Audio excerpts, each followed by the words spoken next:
Bonsoir, mesdames, mademoiselles, messieurs, bienvenue dans ce journal hebdomadaire que nous ouvrons avec le secrétaire général du ministère du Pétrole et des Énergies qui a procédé à l'inauguration à Keur Madaro d'un premier poste électrique numérique du Sénégal d'une capacité de 225 kW. Posé en février 2020, il a coûté la somme de 8 milliards 33 millions de nos francs. Reportage Ahmadou Bamba Li. Dans le cadre de la sécurisation du réseau de transport d'énergie électrique, le ministre du Pétrole et le directeur général de la Sénélec ont procédé à l'inauguration de la première poste 100% numérique de 225 000 MW à Thiès, précisément à Keur Madaro dans la commune de Noto. Ce poste permettra de transporter l'énergie depuis les postes de Diass, Tobène et Thiona. Ce projet d'un montant de 8,83 milliards de francs CFA est une composante du programme dénommé Pôle 2020, d'un coût global de 129 milliards financé entièrement par l'État du Sénégal à travers un prêt du gouvernement français et dont la société Vinci Énergie a assuré la mise en œuvre. Le projet permet de sécuriser le réseau de transport et de transporter l'énergie depuis les postes de Diass et de Tobène tout en procédant à l'extension des postes de Diass, de Thiona et de Tobène. La réalisation de ce programme a été rendue possible grâce à l'appui du chef de l'État, son Excellence le Président Macky Sall. Mesdames et messieurs, chers invités, au-delà de la dimension technique caractéristique de cet ouvrage, il nous faut célébrer la manière dont le projet a été réalisé, aussi bien dans sa dimension sociétale, avec une prise en compte des préoccupations sociales et environnementales des localités impactées. Ce poste 100% numérique a été réalisé avec l'appui des ingénieurs sénégalais issus des écoles de formation qui va assurer l'alimentation de la ville de Thiès et ses environs. Quand il s'est agi de relever le défi technologique qui est à l'origine de la cérémonie avec ce merveilleux poste qui marquera l'histoire de notre fleuron national dans sa quête perpétuelle de performance et d'innovation au bénéfice ultime de nos concitoyennes et de nos concitoyens. L'objectif visé par ce projet est d'assurer une meilleure alimentation en énergie dans la région de Thiès. Pour rappel, ce poste est une première de l'Afrique de l'Ouest qui favorise l'équilibre et la balance commerciale. Un comité local de développement s'est tenu à Thiès pour informer sur les projets forts pour le futur et le projet Diapalman. Ces projets, pour une durée de 3 ans, vont enrôler 38 000 jeunes en santé de reproduction et en nutrition. Il s'agit de vulgariser, de sensibiliser sur l'accès à l'information. Je vous propose de suivre Maguette Thiandoum, le coordinateur national du réseau Jeunesse, Population et Développement du Sénégal. Le projet Fort pour le futur, c'est un projet qui est déroulé actuellement au niveau du Sénégal, surtout dans la ville de Thiès, pour une durée de 3 ans. L'objectif, c'est d'accompagner et enrôler 38 000 jeunes et adolescents. Donc, dans le cadre de la santé reproductive, mais aussi surtout dans le cadre de la nutrition. Donc, c'est vraiment différentes composantes de ce projet qui aujourd'hui est mis en œuvre au niveau de la ville de Thiès, en partenariat avec la ville de Thiès et aussi la nutrition internationale, et différentes aussi structures déconcentrées qui sont aussi, que ce soit au niveau de l'éducation, que ce soit au niveau de la santé. Et depuis le projet est mis en œuvre, le réseau PopDev a la responsabilité de faire la vulgarisation, la sensibilisation et l'accès à l'information concernant ce projet. Aujourd'hui, c'était une opportunité devant le sous-préfet et les services déconcentrés de leur présenter les différentes opportunités et objectifs de ce projet et comment aussi nous comptons sur leur collaboration pour renforcer davantage et pérenniser ce projet au niveau de la ville de Thiès. Donc c'était ça aujourd'hui qui nous a amenés ici pour cette réunion. Parce que nous constatons qu'avec le phénomène de l'Internet, l'accès au digital, il y a une accélération de la sexualité précoce des jeunes filles. Je pense qu'un projet comme ça va informer davantage sur les dangers qu'il y a, mais aussi et quelles sont les voies et moyens pour les jeunes filles d'avoir toutes les informations qu'ils ont besoin. Mais aussi les jeunes garçons d'être conscients donc, de leurs responsabilités et de pouvoir au moins se protéger et protéger aussi donc, leur corps. Donc voilà le pourquoi aujourd'hui nous sommes là. Le renforcement des mutuelles pour l'adhésion en masse de la couverture maladie universelle, c'est l'objectif que sont fixés les acteurs du monde rural, telles les forces paysannes, à travers une vaste campagne de sensibilisation. Une rencontre à cet effet a eu lieu à Thiès et a eu la présence du directeur Bokar Daf, directeur général de la CEMU. Le leader des forces paysannes, Alioune Dia, revient ici sur l'importance de cette rencontre. Je me réjouis d'abord de la tenue de cet atelier permettant aux plateformes agricoles de participer aux activités inclusives de l'Agence de la couverture maladie universelle. Nous avons retrouvé aujourd'hui toutes les plateformes reconnues, mais également des filières qui ont eu des dimensions de plateforme. L'objectif donc de cette rencontre, c'est que le président de la République s'est rendu compte que pour la prise en charge des citoyens sénégalais, la majorité de ces citoyens se trouvent dans le monde rural et dans le secteur informel et ils ont été marginalisés.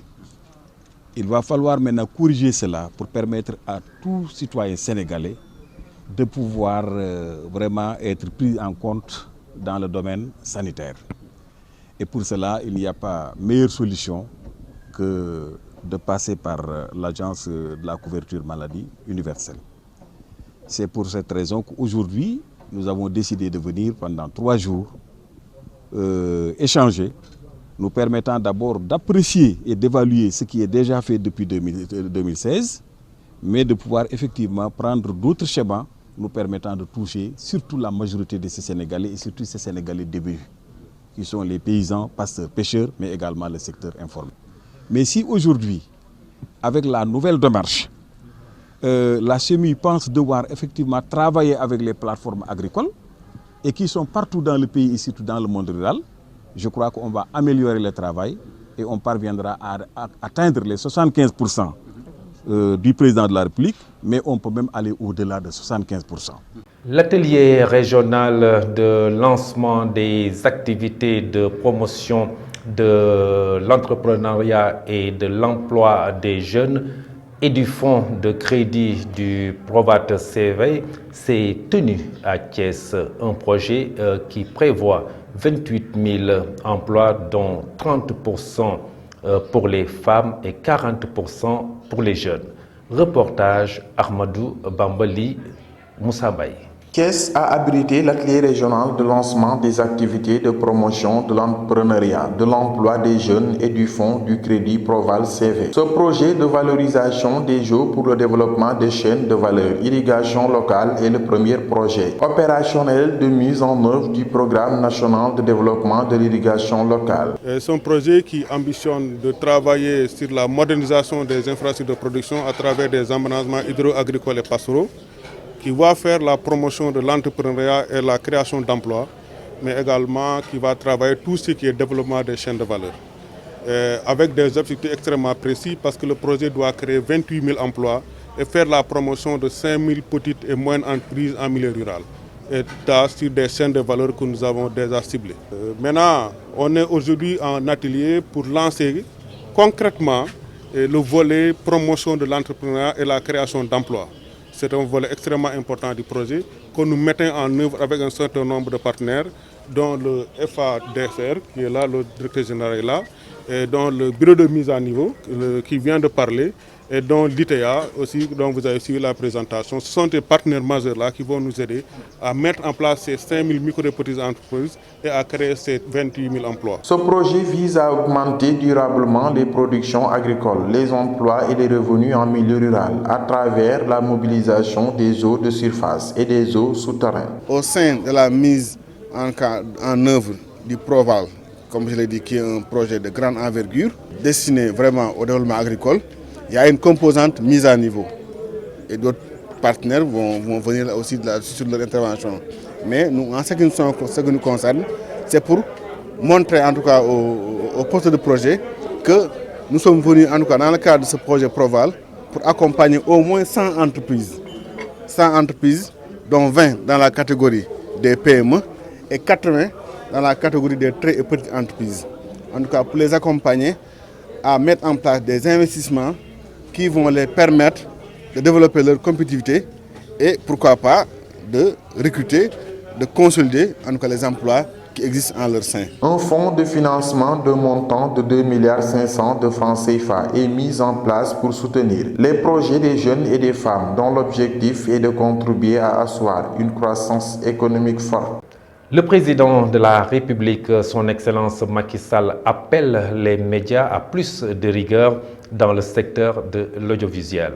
Il estime par ailleurs que les soi-disant détenteurs de sites sous le couvert de la liberté de la presse bafouent les valeurs d'éthique et de déontologie. C'était lors de la cérémonie de la plateforme de l'audiovisuel des pays membres de l'UMOA et de la Guinée. Je vous propose de le suivre. Comment, dans une société qui se veut libre et démocratique, assurer l'équilibre entre la liberté d'opinion et d'expression des uns et le respect de la vie privée, de la dignité et de l'honorabilité des autres. Toute la problématique est ainsi posée. Je pense entre autres aux fake news et à toutes les formes de cybercriminalité, y compris le terrorisme, qui utilise les mêmes outils. De toute évidence, il ne peut y avoir de droit illimité, ni de liberté absolue. Rien ne peut justifier, en effet, l'injure, la calomnie, l'appel à la violence et l'incitation à la haine. Ce ne sont là ni des libertés, ni des droits. Au contraire, ces faits constituent en eux-mêmes les pires ennemis des droits et libertés de l'homme. La profession, elle est agressée par les non-professionnels qui, sous le couvert de la presse, de la liberté d'opinion, charrient des contre-valeurs. Et ça, je pense que c'est d'abord un travail des professionnels de la presse d'assainir leur secteur, de l'organiser davantage. Les autres corps ont des ordres des médecins, ordre des ingénieurs, ordre de ceci, pour quand même définir les règles.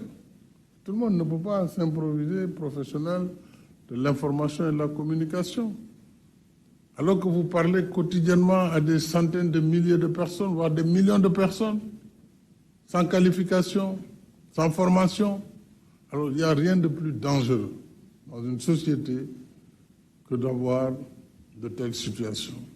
Le mouvement de défense de la démocratie M2D a, dans un mémorandum, donné sa version sur les différentes manifestations qui ont secoué le Sénégal au mois de mars. Ceci après la sortie du gouvernement. Il souhaite une commission d'enquête indépendante concernant les décès survenus durant ces émeutes. Cheikh Tidiane Dièye porte leur parole. Cette répression de l'État du Sénégal, répression aveugle, répression irréfléchie, répression regrettable et aujourd'hui répression condamnable et qui fera l'objet de suites, bien entendu nous y reviendrons, mais vous me permettrez simplement de dire que l'actualité vous montre effectivement, avec la présence de la Cour pénale internationale dans notre pays, que ces répressions-là ne resteront pas impunies. Et toutes celles qui viendraient après, et on en profite pour le leur dire, toute autre répression, tout autre abus, toute autre violence ou assassinat sera également traqué, débusqué et livré à la communauté. S'il n'y a pas de justice au niveau national, il y en aura au niveau international. Donc qu'ils le sachent, s'il n'y avait pas eu cette répression aveugle et injustifiée, il n'y aurait pas eu autant de morts. Malheureusement, nous déplorons 13 victimes innocentes qui sont âgées de 12 à 35 ans. Nous le regrettons beaucoup. Il y a eu plus de 600 blessés un peu partout dans le pays, dont des blessés extrêmement graves, des mutilés, des éborgnés, et tout ça aurait pu être évité si bien en amont des esprits tordus n'avaient pas inventé un complot et si bien après ceux qui étaient censés nous protéger et nous aider n'avaient pas sorti les armes contre nous pour nous assassiner. Et vous savez, et nous savons, que depuis lors, le président Macky Sall n'a pas daigné exécuter ou respecter ses engagements. Nous avons fait notre part du contrat. Le Khalif, nous en avons la certitude, lui a dit tout ce que nous demandions, dont une bonne partie était à portée de main, parfaitement faisable. Une fois encore, il n'a pas tenu sa promesse faite au marabout et il est en train de jouer dans le directoire. Au moment où nous vous parlons, il y a encore des jeunes Sénégalais en prison. Nous en profitons pour le regretter, pour le dénoncer et pour attirer l'attention de toute la communauté internationale et nationale pour dire que, aussi au Sénégal, des jeunes sont encore en prison parce qu'ils sont sortis pour manifester pour la démocratie et pour l'état de droit. L'association des maraîchers de Darou Khoudoss a invité les autorités à aider ces jeunes pour le développement du maraîchage dans leur localité. L'eau est la principale préoccupation pour booster ce secteur. Bati Diop, secrétaire général de l'association, s'est exprimé à cet effet. Aujourd'hui, nous sommes réunis pour lancer un appel envers l'État du Sénégal. Ces jeunes qui sont ici sont tous réunis pour travailler la terre. C'est pourquoi nous lançons un appel à Monsieur le chef de l'État que ici à Darou Khoudoss, notre seul souci, notre principal souci, c'est l'eau. L'eau est notre principal handicap. Donc nous soutenir dans ce projet est une chose d'une importance particulière qui peut hisser le développement local. L'agriculture au niveau de Darou Khoudoss est le grenier agricole du Sénégal et de la sous-région. Nos autorités décentralisées qui nous ont laissés à la hâte, les maires de Taïba Ndiaye, de Mboro, de Mewan et de Darou Khoudoss n'ont fait aucune action positive pour soutenir la population jeune de cette localité. Notre principal souci, notre principal problème qui gangrène l'évolution du maraîchage dans cette localité, c'est l'eau. Toute l'eau que nous utilisons actuellement sont exploitées dans les bas-fonds des ICS. À part cela, il n'y a aucun autre soutien qui nous vient de l'extérieur. Que ce soit des pouvoirs décentralisés, que ce soit aussi des pouvoirs administratifs. La mairie de Thiès a tenu sa 14e édition de l'audience publique sous le maire Talla Sylla qui a rendu compte de l'état d'avancement et des perspectives de gestion du conseil municipal depuis 2014.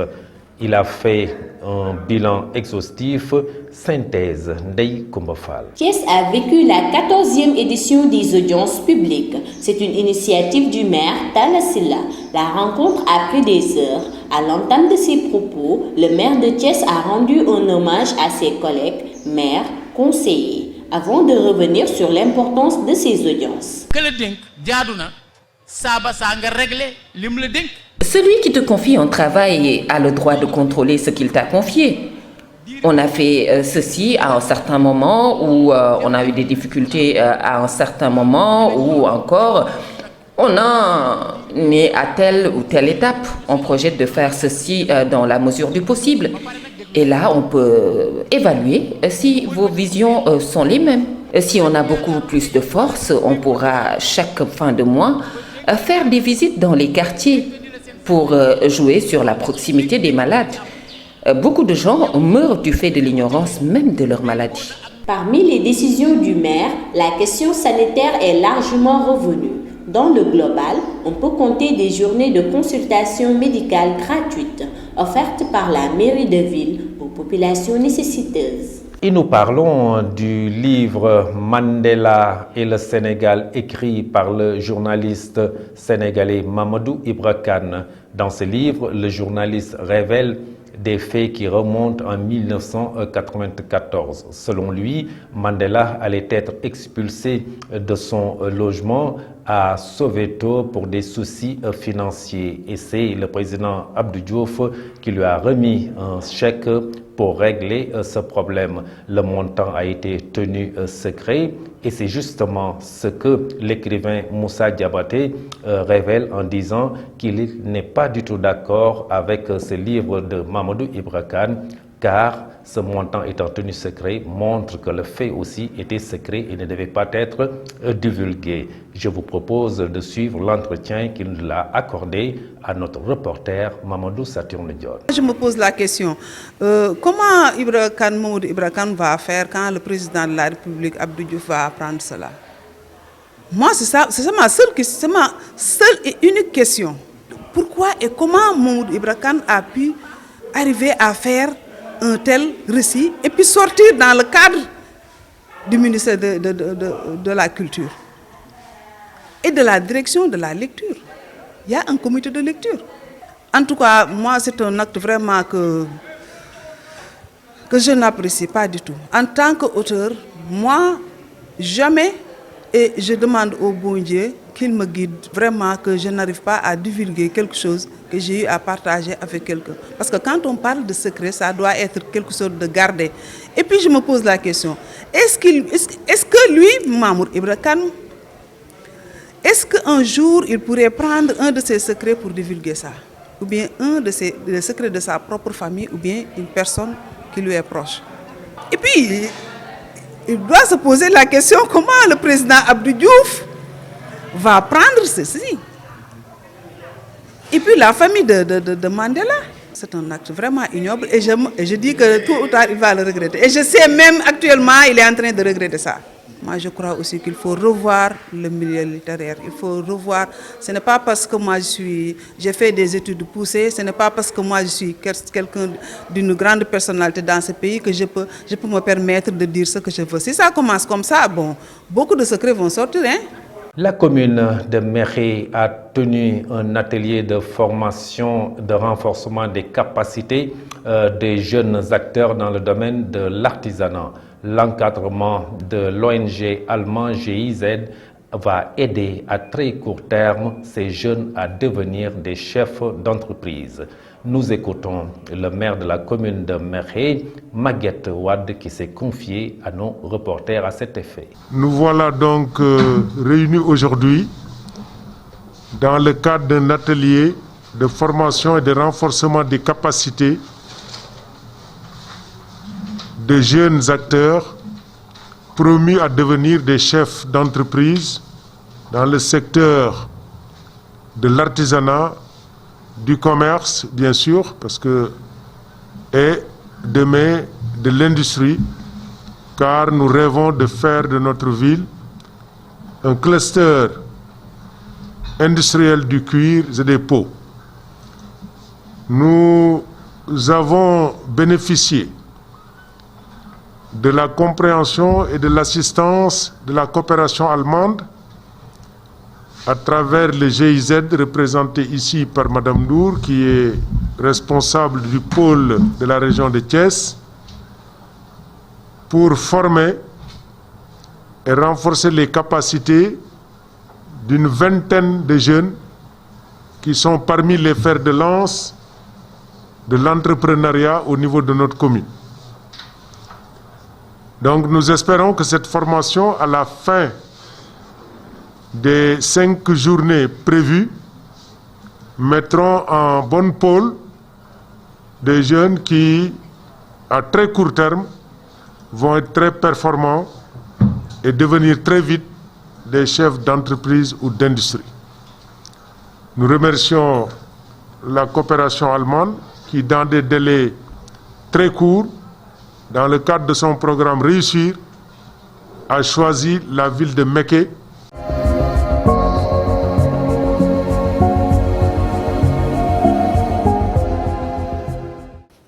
L'actualité nationale, un des faits saillants, c'est l'attaque armée à Bignona. Le round-up porte la signature de notre consoeur Fatou Kara Gueye. Actualité nationale, une personne a été tuée par balle à Goudiabé, un village du département de Bignona où des agents des eaux et forêts et des militaires ont essuyé des tirs en tentant de récupérer des restants de bois que des éléments armés non encore identifiés chargés dans des voitures. Une personne est décédée, a rapporté une source. Une autre source sécuritaire qui confirme l'information met en cause dans ce drame la complicité du trafic de bois dans une zone où ce phénomène est très développé. Une banale visite de contrôle sur la route devenue macabre s'est déroulée à Rufisque. En effet, des jeunes roulant dans une BMW ont perdu le sang-froid. Alors qu'ils devaient s'arrêter, ils ont fondé tout droit vers le checkpoint de la police. Il heurte et traîne sur plusieurs mètres Latniaï, l'agent du GMI qui se trouvait sur place. Il a finalement succombé à ses blessures. Un autre conducteur qui lui aussi se faisait contrôler est dans un état critique. Des bouteilles d'alcool ont été retrouvées dans la voiture qui avait été abandonnée vers Thiès. Après une course-poursuite, les 5 groches de riche qui étaient en fuite, le leader du véhicule est un intermédiaire traqué et ont finalement été cueillis hier. Le président Macky Sall entame à partir de samedi une tournée de 3 jours dans la région de Kaffrine et Kédougou, au cours de laquelle il va inaugurer des infrastructures sanitaires, routières et procéder au lancement de travaux de nouvelles infrastructures. Dans la journée du samedi, le chef de l'État de la Haute de Kaffrine sur place inaugure la route de Lyon, cette localité à celle de Nandé et le centre hospitalier régional. La délégation va faire cap dans l'après-midi sur Tambacounda et dans la même journée, il y aura une visite chez le Khalif de Medina Gounass. Le 31 mai, ce sera l'étape de Kédougou et le mardi 1er juin, la délégation sera de retour à Kaolack où le président Macky Sall va visiter le chantier de l'aéroport de Kahone. C'était tout pour l'actualité nationale.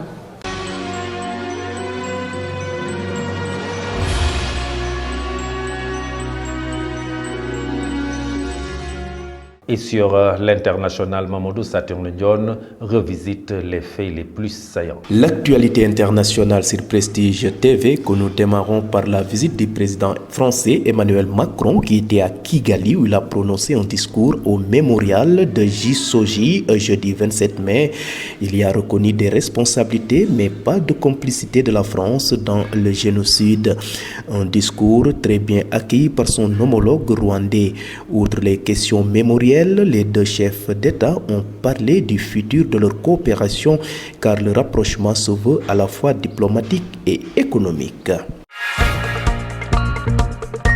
Les plus hauts responsables de la transition malienne, libérés après le dernier passage en force de l'armée, sous couvert d'anonymat, un responsable militaire a en effet confirmé la libération du président Barndao et du premier ministre Mokhtar Wane dans la nuit du mercredi 26 à jeudi 27 mai.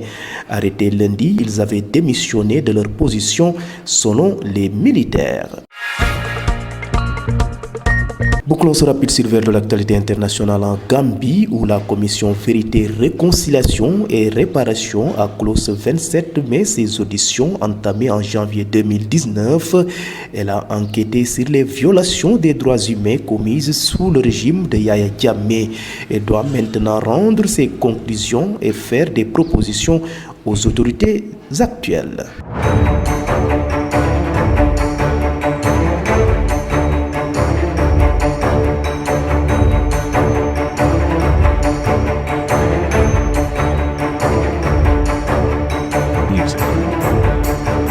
Et nous ouvrons la page des sports avec le tournoi IFOA A des moins de 15 ans qui se joue actuellement en Guinée-Bissau. 3 équipes sont en lice, la Guinée-Bissau, le Sénégal et le Cap-Vert. Le tournoi se joue en partie de 35 minutes par journée et est triangulaire. Pour la première journée, le Sénégal bat la Guinée-Bissau 1-0 avant de battre le Cap-Vert 3-1. La Guinée-Bissau bat le Cap-Vert 2-0. Et pour le compte de la deuxième journée qui se joue aujourd'hui. Le Sénégal joue Cap-Vert et la Guinée-Bissau joue le Sénégal à 17h30 et à 18h30, le Cap-Vert rencontre la Guinée-Bissau. La troisième et dernière journée se jouera demain dimanche à 8h30. Le Cap-Vert rencontre la Guinée-Bissau.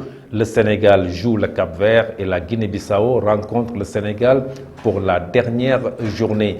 À cet effet, le Sénégal pour l'instant est premier et sur cette lancée va certainement remporter ce tournoi triangulaire. Beach soccer, le Sénégal écarte le Maroc en demi-finale, 3-2 et Mozambique bat Ouganda 6-0. La finale oppose le Sénégal au Mozambique. Les deux équipes ont fini de faire le plein des points dans les matchs de poule et que le Mozambique court derrière son premier trophée continental alors que le Sénégal l'a déjà gagné 5 fois de suite. À noter que les deux équipes sont déjà qualifiées pour le mondial prévu à Moscou. Ligue professionnelle 1, 18e journée. Demain dimanche, le choc Jaraaf 8e contre Teungueth FC leader au terrain du CNEPS. Le CNEPS Excellence qui revient d'un match nul contre l'US Gorée reçoit le Stade de Mbour. l'AS Pikine 2e contre Dakar Sacré-Cœur. Niary Tally Lanterne Rouge contre Union Sportive Goréenne. Avant dernière au classement, le Casa Sport à Aline Sitoé Diatta reçoit la Génération Foot, 3e au classement. Mbour Petite Côte joue Diambour de Louga. Et en National 1, demain dimanche, le Kayor Foot 2e reçoit Gazelle de Kédougou. Au terrain du CNEPS, le match est prévu le lundi à 17h. Ceci met fin à ce journal hebdomadaire que j'ai eu l'honneur de vous présenter. Merci de l'avoir suivi. Passez une excellente fin de soirée. Au revoir.